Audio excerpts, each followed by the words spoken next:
अस्वीकरण। यह कहानी लेखिका की कल्पना का कार्य है। इस कहानी का संबंध किसी भी जीवित या मृत व्यक्ति या किसी भी धर्म अथवा जाति तथा किसी घटना से कदापि नहीं है।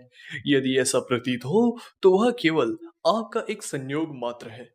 वैधानिक सूचना। यह कहानी भयदायक है तथा कमजोर हृदय के लोग इसे ना सुने। नमस्कार, आप सभी का स्वागत है पंडित जी यूट्यूब चैनल पर। चलिए वीडियो शुरू करते हैं। बचपन के दिन किरण को आमुक्ति ने बताया वैसा ही खाना सीमा के लिए बनाया गया। आमुक्ति केरल से थी तो उसने केरल की पारंपरिक शुद्ध शाकाहारी डिशेस की एक लंबी लिस्ट दे दी थी किरण को। किरण ने आज उसके लिए बीट रूट की खिचड़ी बना दी थी। किरण के हाथ का खाना खाकर आमुक्ति भावुक हो गई। उसके आंख में आंसू देखकर किरण ने पूछा, क्या हुआ? आमुक्ति ने कहा, दादी की याद आ गई। आमुक्ति और भी कुछ कहना चाहती थी पर किरण ने रोका और कहा, मैं केरल के पूरे धार्मिक रीति रिवाज तो नहीं जानती पर इतना जरूर जानती हूँ कि उससे मिलते जुलते धार्मिक रिवाज हर जगह होते हैं। बस मैं इतना चाहती हूँ कि तुम्हारी बात सीमा भी सुने और सीमा के होने वाले बच्चे भी समझें। तीनों को धर्म से अवगत कराना चाहती हूँ जिससे आगे चलकर ये तीनों धर्म विरोधी ना हो। मैं तुम्हारी बातें रिकॉर्ड करना चाहती हूँ अगर तुम ठीक समझो तो। आमुक्ति ने कहा, रिकॉर्डिंग क्या होता है? किरण ने उसे रिकॉर्डिंग के बारे में सब कुछ बताया और फिर उसने आगे कहा, आमुक्ति मैं नहीं जानती तुम पर क्या बीती है पर इतना जरूर समझ गई हूँ, तुम्हारी आप बीती सभी धर्म के भाई बहनों को जाननी चाहिए। अगर तुम्हें ठीक लगे तो ये हम करेंगे, नहीं तो मैं तुम्हारे सामने कुछ नहीं कर सकती क्योंकि मेरी मंत्र विद्या बुरी आत्माओं पर काम करती है। भली आत्माओं पर इसका प्रयोग वर्जित भी है और घातक भी। सीमा खुद तुम्हारे मुंह से तुम्हारी आप बीती सुनेगी तो शायद बहुत कुछ बदल जाएगा और रिकॉर्डिंग रही तो और भी कई लोगों को इस बारे में हम बता सकेंगे। आमुक्ति ने कहा, ठीक है, मैं सीमा को भी सब सुनाऊंगी और तुम रिकॉर्डिंग भी कर लेना, पर रिकॉर्डिंग में सीमा ही दिखेगी, मैं नहीं। किरण ने हामी भरी और उसने जगह जगह कैमरे फिक्स कर दिए। अगली सुबह करेले के चिप्स तले जा रहे थे और आमुक्ति उस भीनी सी कड़वी खुशबू से उठ गई, तैयार हुई और कमरे से बाहर आई। फिर उसने बताया, ऐसी खुशबू कई दशकों के बाद सूंघने मिली है और उसने खाना शुरू किया। आगे आमुक्ति ने कहा, बचपन के दिन भी क्या दिन थे। माँ सारे काम प्यार से करवा लेती थी और कहकर कि हर एक को घर के काम करने आने चाहिए, न जाने कब कौन सा काम करना पड़ जाए। और खेती के काम भी बाबा यही कहकर करवाते थे। लड़के लड़की का भेद नहीं होता था काम करने के लिए। मेरी दादी कहती थी, कोई भी काम छोटा या बड़ा नहीं होता और न ही कोई काम स्त्री या कोई काम पुरुष का होता है, कुछ इक्का दुक्का काम छोड़ दिया जाए तो। आमुक्ति आगे बोलने लगी, मैं दादी को पूछती थी वो कौन से काम है जो सिर्फ एक लड़की ही कर सकती है, तो दादी हंसकर जवाब देती थी, रुक जा, अभी नहीं सही समय है, समय आने पर बताऊंगी। दादी के साथ बैठकर घंटों तक रामायण महाभारत की कहानियां सुनते थे। दादी को गणित अच्छे से आता था, माँ को भी दादी ने ही सिखाया था और वो हमें भी सिखा रही थी। बस आज के जैसे कागज पर नहीं बल्कि जमीन पर हम लोग गणित करते थे। तो कभी दादी भगवत गीता याद करवाती थी। अंग्रेजों के हिसाब से हम लोग नीची जाति ठहरे, इसीलिए जो भी मंदिर अंग्रेजों के नियंत्रण में होता था उस मंदिर में हमारा प्रवेश वर्जित होता था। पर अगर 2 रुपए करके दे दो तो अंग्रेज सिपाही हमें मंदिर में आने देते थे। उर्मिला ने पूछा, और आपकी पढ़ाई?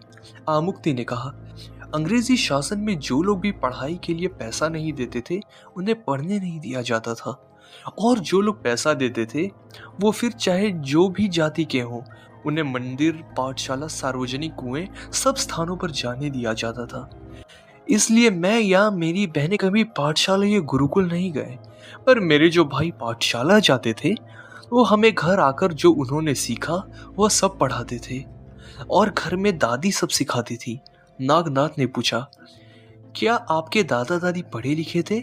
आमुक्ति ने हंसकर कहा, अगर आप आंग्ल भाषा में की हुई पढ़ाई को पढ़ाई मानते हैं तो फिर मैं भी आपके लिए अनपढ़ हूँ।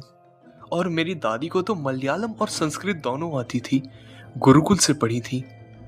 दादा को मलयालम, संस्कृत और हिंदी आती थी। वो कहते थे कि अंग्रेजी विदेशी भाषा है और हिंदी स्वदेशी भाषा। हमें हिंदी सीखनी चाहिए। भारत के बाकी जगह कभी गए तो इसका बहुत उपयोग है। दादा की ये बात मुझे अच्छी लगती थी और मैंने भी हिंदी सीखने की चेष्टा की। तब मुझे टूटी फूटी आती थी, पर मैं पढ़ सकती थी और बोल भी सकती थी। इसीलिए आज भी बोल रही हूँ। नागनाथ को अपने अंग्रेजी प्रेम पर गुस्सा आने लगा था। अब वो शांति से बैठा रहा। थोड़ी देर बाद नागनाथ ने पूछा, आपकी जाति कौन सी थी? विमुक्ति ने कहा, अंग्रेजों की कागजी कार्रवाई के हिसाब से तो मैं कोरगा जाति की हूँ, एकदम नीची जाति की। ये सुन उर्मिला और नागनाथ के मन में कई सवाल उठे। क्या नीची जाति, क्या ऊंची जाति? इस पिशाचिनी के हिसाब से तो 100 साल पहले जिसकी जेब में पैसा होता था वो ऊंची जाति का होता था, और जिसकी जेब में पैसा नहीं वो नीची जाति का। अंग्रेजों ने समाज को बड़े ही बुरी तरह से बांटा और आज भी हम ऐसे ही बटे हुए हैं। पर क्यों? विवाह।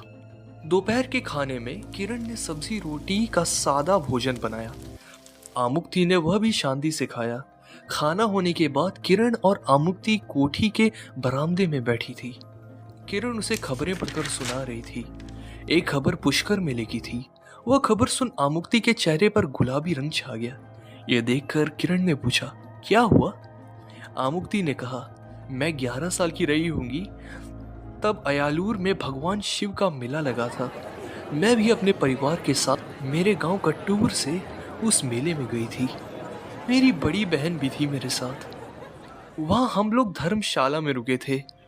उस धर्मशाला में कई जगह से अलग अलग लोग आए थे।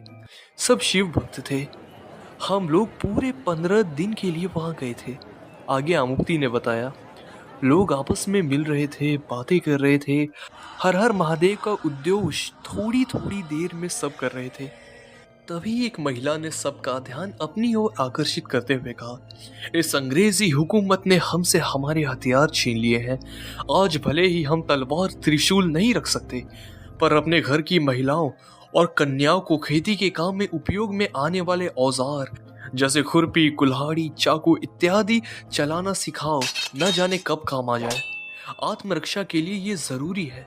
ये बात सुनकर पूरी धर्मशाला में काली माता का जयकारा गूंजने लगा। किरण ने पूछा, उस समय ऐसी भी महिलाएं होती थी जो सबको प्रभावित कर सके? विमुक्ति ने उत्तर दिया, हाँ, और मैं उन विदुषी की बात से प्रभावित हो उनके पीछे जाने लगी और मेरे पीछे मेरी माँ भी आई। मैं और माँ जब उन विदुषी से मिले, माँ ने खुश होकर कहा, अरे काली ताई आप? माँ जानती थी उन्हें। फिर माँ ने बताया, आमुक्ति ये काली ताई है, मेरी बचपन की सहेली, प्रणाम करो। मैंने जमीन पर घुटनों के बल बैठकर प्रणाम किया। फिर उसके बाद मैं अपनी माँ से ज्यादा काली ताई के पास रहने लगी। उनके साथ ही मंदिर जाना, भजन करना, उनको भोजन बनाने में मदद करना। मेरी जाति नीची रहने के बाद भी वो मेरे हाथ का भोजन खाती थी। तभी उर्मिला, जो काफी देर तक उनकी बातें सुन रही थी, उसने पूछा, काली ताई कौन जाति की थी? आमुक्ति ने कहा, वह ब्राह्मण थी और उनके गांव अनंतपुर से हर साल इस मेले के लिए पैदल आती थी। रास्ते में जो भी मिले सबको साथ लेकर आगे बढ़ती थी। वो सही मायने में धर्म की सैनिक थी और लोगों को अंग्रेजों के विरुद्ध लड़ने के लिए प्रोत्साहित भी करती थी।